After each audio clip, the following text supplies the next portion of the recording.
Hello everyone, welcome back to more Yu-Gi-Oh! The Duelist of the Roses. So last time we defeated Dookie and it was a horrible mess of a battle as I think we fought through like 10 mirror forces. Yeah, it took like a whole episode of length to just beat him because of mirror force. And also just because, like, genuinely speaking, zombies are kind of slow. Like, the whole playstyle for zombies is just slow. You got low attack power, and before they can really gain like a ton of attack power, you just have to wait like a whole bunch of turns for you to get Pumpkin the King Ghost, and it's just like somewhat boost them up. But yeah, today we're facing off against this dude, the Mana with Don Fablier dude, the Horn Man, the guy with the beard. This guy. You know, he likes spikes and horns and shit. That's his thing. Also, he's got like I mean, his deck is basically just cheating, right? Like, he's got the cheapest deck ever. So this one is more luck based than its Crush counterpart. Whereas Crush counterpart is difficult because of just the fact that your monster just died from like Crush Train. This battle is difficult because he just has a bullshit amount of cards. I mean, not amount of cards. He's just got some bullshit cards like Gorgon. He's got 3 Ryokus, 3 Tremendous Fires, and that's basically just his way of beating you by spamming those cards. So let's reincarnate Darkhold to hopefully get at least something. It doesn't look like we're getting any of them, but you know, who knows? If we were lucky, we might have been able to get like Ryoku or something, but we're just gonna rid ourselves of some weaker cards to get some Grave Robbers and some Darkholds in there. Don't think we're gonna need any other attack. Bad reactions to Samachi is interesting, but it's mostly for like life point recovery, never mind. I'm thinking of Reverse Trap, which we don't seem to have. So yeah, this guy is like, again, like he's luck based. Usually the battles against him don't last super long. Like, that's one of the things. It's mostly just about like getting lucky or not.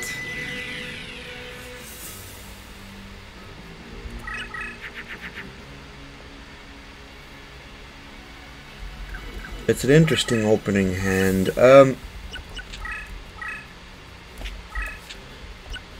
Let's just get rid of these first 2 crush parts. That always helps.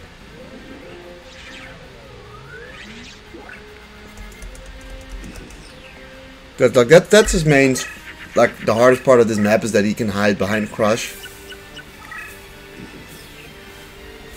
And I mean, he does that like decently often.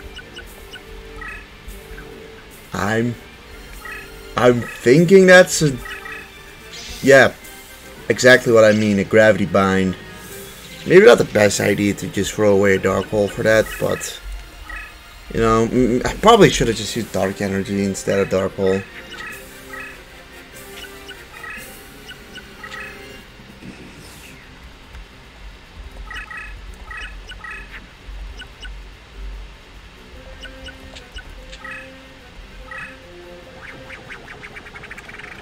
This, however, is a really good fusion.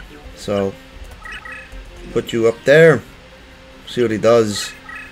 Okay, he goes into Crush instantly, and that is Zoa. Didn't expect that. To be honest, I kind of just expected another Gravity Bind. But yeah, Zoa is a little stronger than Mammoth of the gold and defyingness of life. So in this version, he just shoots a bunch of beams at me, I guess.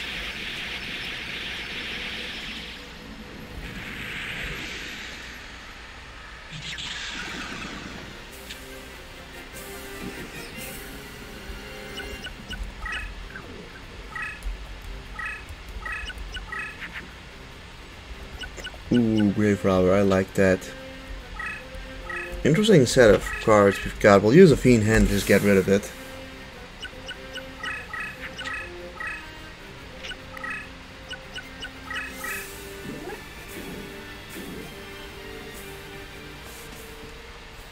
Alrighty. Goodbye, Zoa.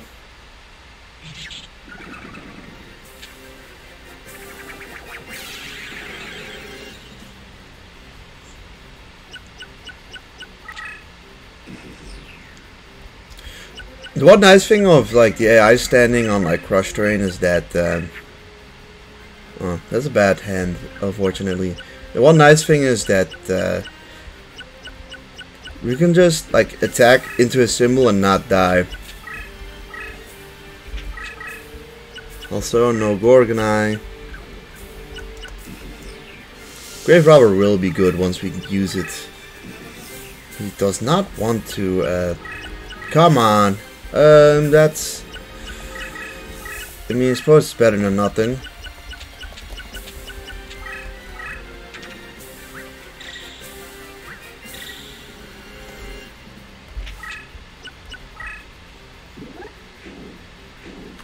Yeah, this is what I mean. You can attack into him and not die, even though you're technically standing on crush. Now he attacks into us, probably shouldn't be higher. Nope, it's not. It's a Fiend Mirror, and it's not strong enough to kill us. I just realized that we put ourselves super open for that. But he also decided to not do anything about it. I'm technically stronger than him, but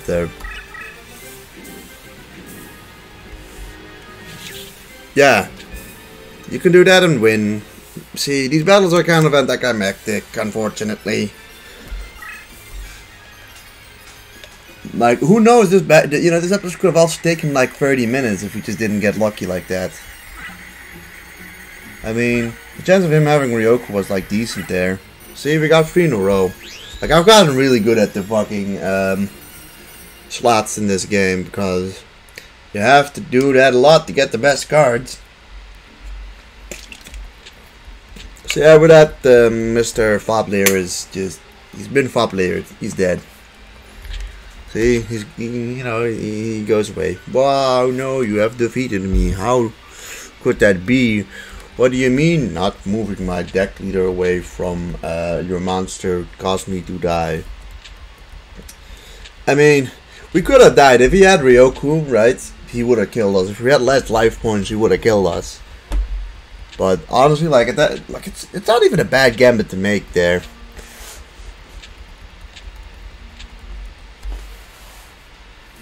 But like honestly, if he draws Ryoku, like he could basically defeat us at like any point.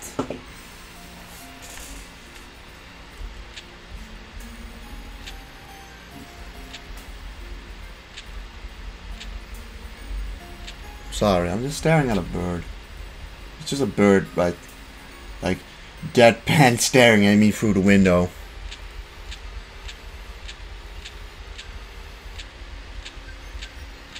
But yeah, whoopee, we won.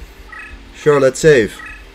Hey, this time I actually got hit on recording, unlike last time. To be fair, last time shit was, the way I beat him here was identical to the way I beat him in the failed recording, which is funny. Like that's pretty funny. But yeah, that is the zombie deck. It's a zombie run being done. Yeah, zombies. Honestly, like I came into the zombies with a lot of expectations from them, and unfortunately, that probably caused me to probably rate them higher than I would have think they are, because they're not that good, honestly. I think like zombies' best element, in my opinion, is its low cost, right? So it has a very low deck cost, which is very much irrelevant, honestly, in the mod because of every opponent basically having a really high deck cost. Like, that's only really good against Weevil. Weevil is the only real strong opponent with a very low deck cost. I suppose Mako as well, those two. But I think Zombie's biggest weakness is just its lack of power, and like it's supposed to get power by like using Violet Crystal, which we didn't bother to get, but even then, Violet Crystal is just a boosting card to give it 500 plus. It's not much better than a Dark Energy, so like you're supposed to get strength from using Pumpkin, the King of Ghosts. Unfortunately, that just is very slow. It means that you have to unfortunately play it very slowly, which you know, isn't I docket points isn't really my style. I prefer to be able to beat them like fast rather than take a very long time. It also makes you kind of susceptible to getting beaten by the opponent, or that the opponent drawing something really strong. Like that's another thing. Like Zombie just doesn't have a very strong opening. It doesn't start very strong. You can't just pop a real strong monster out of nowhere and just finish him off. The one, unlike its positive, one positive is that most of the monsters just don't cost much. Like the highest cost monster is 6 stars, so you only have to wait 2 turns to summon your strongest monsters. But then you probably have to wait like another 10 turns for it to actually be able to beat over like the strong threats in this game. I guess the other positive is that zombies are good in both, like the dark terrain and the wasteland terrain. Like that's another really strong part of them. But yeah, their overall weakness is that it's slow and that they lack power. Their strength is that they're very low cost and that they're both good on 2 terrains. That being said, I'd honestly probably like they're pretty middling to probably one of the weaker types in this game, if you ask me, or at least that's my experience from it. I think once I'm like done with all the types, I'll probably make a tier list of all the types for the mod specifically. So we'll see. But I want to thank you guys for watching through the zombie series, and we'll see you guys for the next series, which, you know, you can comment for like any type you're interested in seeing. So see you guys then. Goodbye.